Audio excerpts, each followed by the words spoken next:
Battalion War of the Ancients is a simple entry-level game representing, well, ancient battles involving four factions possibly: the Han Dynasty, the Carthaginians, the Greco-Bactrian forces, and the Roman Republic. You can play set battles, so there are 6 scenarios for those, and those are the ones that I've been playing. You can create your own scenarios following different kind of rules. And the battlefield will be divided into 3 or 5 sectors, depending on the number of players. You can play it with 2 players or with 4, and that's when you have 5 sectors. Really, you can also play it solitaire. There is no AI. You can play two-handed, controlling both forces at the best of your possibilities. And this is how I've been playing it, which is why these units here are all facing this way. In real, they would be facing the other way. Those units will be facing the owning player, but I'm the owning player. I control every force. I control every camp, and that's how it works. So the units are divided, I guess we said, into different sectors, and the victory conditions are simple. If one side has units in the central sector and the other side doesn't, the side that controls the center unopposed wins the game. Also, you have tactic cards which you can use for their printed effect. You can also discard them to gain bonuses. And when you rally, you must draw a tactic card, which is a good thing, right? Yeah, sure. However, the point is that if you should draw a tactic card and you don't have it, you lose the game immediately. So you have a limited number of times that you can rally during the game, and basically this deck is also the countdown clock or the doomsday clock for the game. Military units are formed by these cardboard tiles, thick and nice art on them. They're called ranks because they represent ranks. As you can see, by combining them, you can create different kind of units. Maybe a unit made entirely of archers, maybe a unit that combines the princeps, the triarii, and the guard, or the velites, the astartes, and the praetorian guard. So great variety there. These ranks, so this would be a single unit.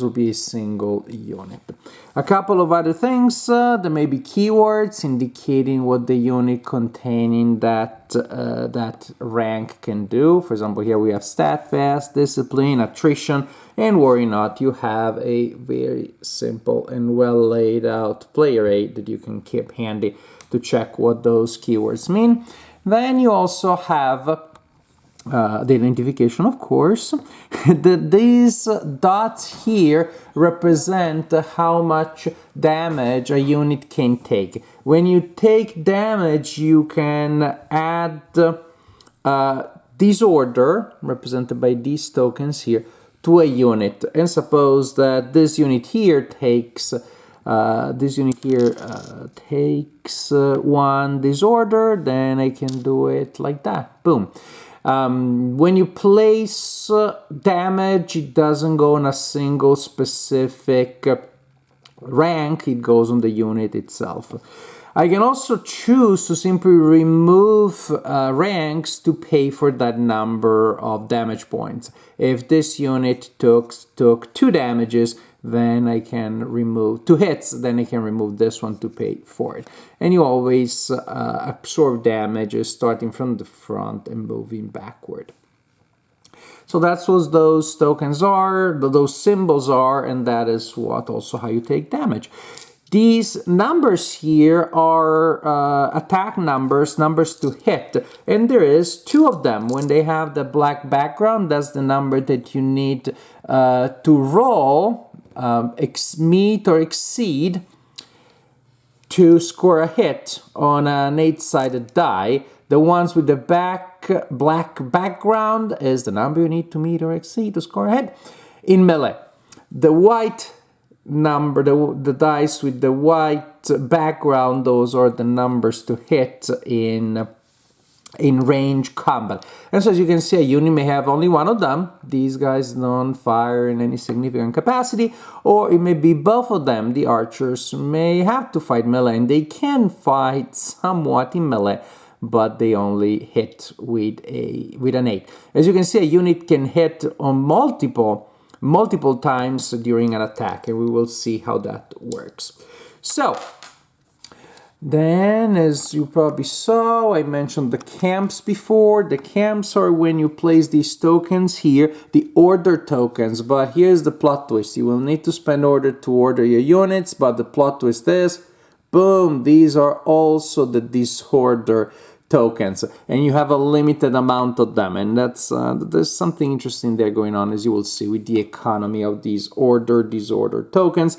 You start with one per unit. So I have 10 units there. I have 10 command tokens, or better, order/disorder tokens. My deck in hand of tactic cards, we mentioned that. So players will alternate taking turns, and at the beginning of a turn you can redeploy, meaning you can discard a tactic card to move one of your units from one sector to another, and one card per redeployment, so that's pretty significant. Your scenario may also give you reserves. They are physically stored next to the camp, but they don't interact with it. They can't defend the camp. Now, they don't do anything other than you can redeploy them and add them to the battlefield by discarding tactic cards. So redeployment is optional. After that, you choose if during your turn you want to rally or if you want to command units. Suppose that you want to rally. Now, because to command units you need to spend orders, and because units taking hits may have disorder, after a while maybe things will look a little bit like that. And you need order tokens to be able to command your units.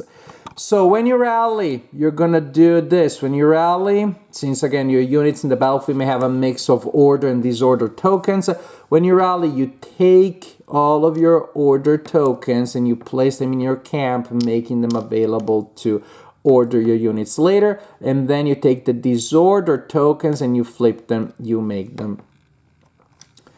turn them into order. So taking disorder instead of eliminating units may seem very desirable, but then you are gonna spend 2 rally actions to get that the token back to command units, because one will flip it and one will actually bring it back to the camp. So that's pretty much for the for the rally. Collect your order and turn disorder into order. Then, as we said, we need to command units, so definitely we want to command units. The idea is, again, you will spend order tokens from your camp to order units. Suppose I want to order that unit. If the unit doesn't have any order on it, it costs me 1. If the unit already has tokens on it, order tokens, it costs me the same amount of order tokens as it already has. So to order that one, it costs me 1 order. To order that one that has 2, it costs me 2. But wait, there is more. Commanding units that have different kind of ranks in them is more complicated, so it always costs an extra 1. So for example, remember, 1 for the first, then the number that there is there, plus 1. So if there are different ranks. This one has Principes, Triari, and Guard. So it would normally cost me 1, but I need another 1 because it's mixed ranks. I want to order it again. Usually it would cost me 2 because there already are 2 orders there, but it costs me an extra 1 because it's mixed ranks. Pretty tough, huh?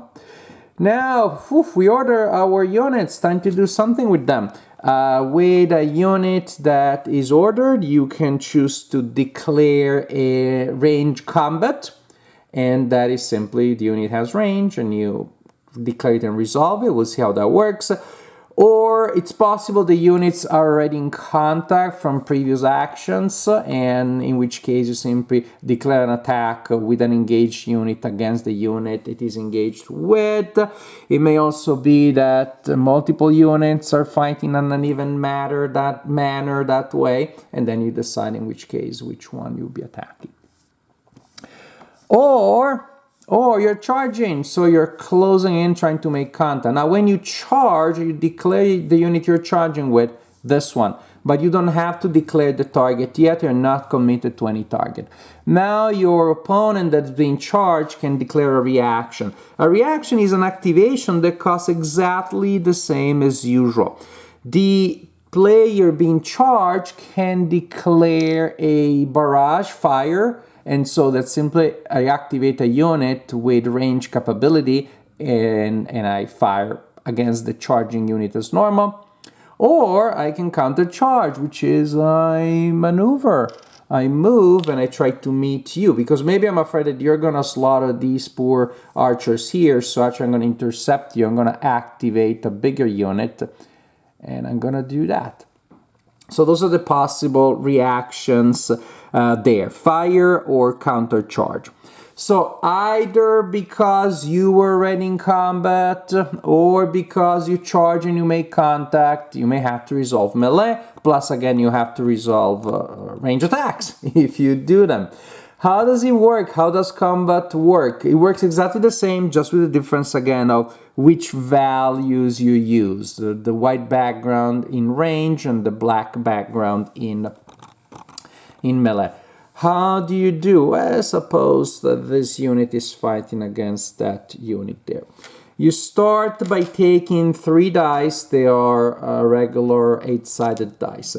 You add dice. If, for example, I discard a tactic card, I get to add another die here. If multiple units are ganging up against another one, you add a die, but that wouldn't be the case. Some of the keywords may give me extra dice. So you start with 3 and you possibly add more. Suppose that for the purpose of the example, we are rolling 4. Then I roll the dice and I assign them to these values here, to the values that I'm using. For example, I have a 6, a 5, and a 4. Since this unit only has 3 melee values, even if all of my 4 rolls were successes, I wouldn't be able to assign them. I can only assign up to 3. And so I assign the 8. The 8 is always a hit. It is always a hit. And so then I can assign a 5 there, a 6 there, and I'm left with a poor 4 there and a 2 they don't match. And so each die that is either an 8 or matches one of this or exceeds one of the combat values is a hit. And the same for range combat, exactly the same thing. Suppose that these horse archers were firing against somebody, it doesn't matter. Then we start with 3 dice, and maybe that's all that we get. We roll them. And here there was a 7 and a 7, a 7 and a 7, and I didn't roll anything. But suppose it rolled a 7, then I could do that. And again, suppose I roll 3, 7, then a 7 and a 7 go there, and this one doesn't do anything. This is how you resolve combat. You already told you how you take hits, which is by removing ranks or by taking disorder. And that's the general idea. Play the battle, set it up the way you want or following one of the pre-designed scenarios. Fight until either a player is out of tactic cards and should draw 1 and they lose the game, or until you control the center, and in that case also you win the game. Battalion is a solid, light war game. The rulebook is very nicely laid out. The game has great production values, really nice art, as we've come to expect from the productions by Osprey Games. But when it comes to gameplay, the game has a minimal core of rules, extremely simple, extremely intuitive. There's some keywords there that maybe you'll just check a couple of times before they become familiar, but even those are very, very intuitive because they match the theme. But then the overall flow of the battle really mirrors my understanding of a lot of ancient warfare, which is with heavy formations that will move mainly in a straight way to approach each other. Terrain won't be much of a consideration, and once they make contact, they're mainly locked, and then it's just attrition, stamina becoming the main factor rather than tactical subtlety. And then, well, you can have other formations that join the meat grinder, but that remains largely the idea. And they can just push and grind at each other until somebody routes, and then you can redeploy units, or simply the entire line is too exhausted and ultimately it collapses. So the game does all that. That's precisely the kind of flow that you can expect here. Simple maneuvers, but momentous decisions that all have to do with the ability to retain control of your troops, of timing when the exhaustion comes, timing when the moments of pause to rally your units are. Because being able to slow a little bit and to inflict a nasty hit while the opponent is rallying, that can be very powerful, but then you may find yourself without orders, without ways of absorbing hits, if the recently rallied opponent then is able to exploit your own rallying. So timing seems to be more essential to me than subtle tactics, or I should say the tactics are embodied in the game by managing the flow, the ebbs and flow of battle, and that it works very well. Do you have different scenarios? And I played those because I didn't want to go through all the steps of creating my own battles, but anybody who owns the game or plays the game can do that. The battles are very different depending on the size. The smaller battles are definitely more swingy because a couple of lucky hits may really have a large impact. You have less to do. There will be sometimes a single obvious option that will shine. The larger battles are the ones that are the most satisfying. Also the ones in which luck is counteracted, or I should say luck swings are counteracted by the fact that you're going to have a lot of tiny random checks across the line, across the board, across the entire session of gameplay, because you will roll dice so many times that everybody gets some good die rolls and bad die rolls. You're going to have more of a curve. But some swings are still going to happen, which are not unwelcome if they have the general sense that the overall battle is being influenced by my decisions. Then I'm interested in seeing some plot twists, some unexpected things happening, so that I have more stuff to digest and to react to, and it makes the game more exciting. And ultimately, that balance between decision and randomness is something that is at the heart of any game that attempts to portray warfare. And I like the way the game does it here.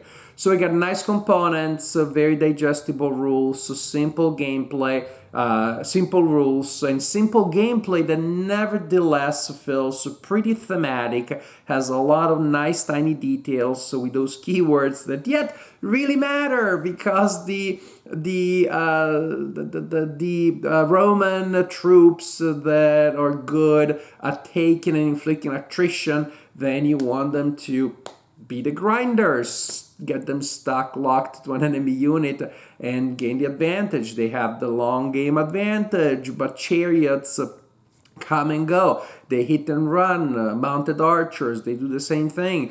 Those elephants, those are always an important element in the battlefield. Are you gonna attack them and try to take them down, or are you gonna try to just contain the damage and exhaust the entire enemy line? And again, the fact that the victory is predicated on these two almost I wouldn't say opposite, but divergent objectives, because taking the center is very attractive, so the center of the line is going to receive a lot of attention. But if you consume so much energy there, if you spend so many resources there, then your line overall gets exhausted, you don't have tactic cards to rally anymore, and you lose.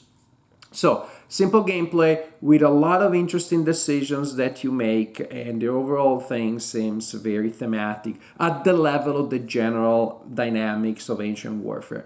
So, it is also playable solo because that is how I played it. I simply played it two-handed solo, and I enjoyed it that well, so I'm pretty sure it will work also very well against a human opponent. In general, I'm very pleased with Battalion War of the Ancients.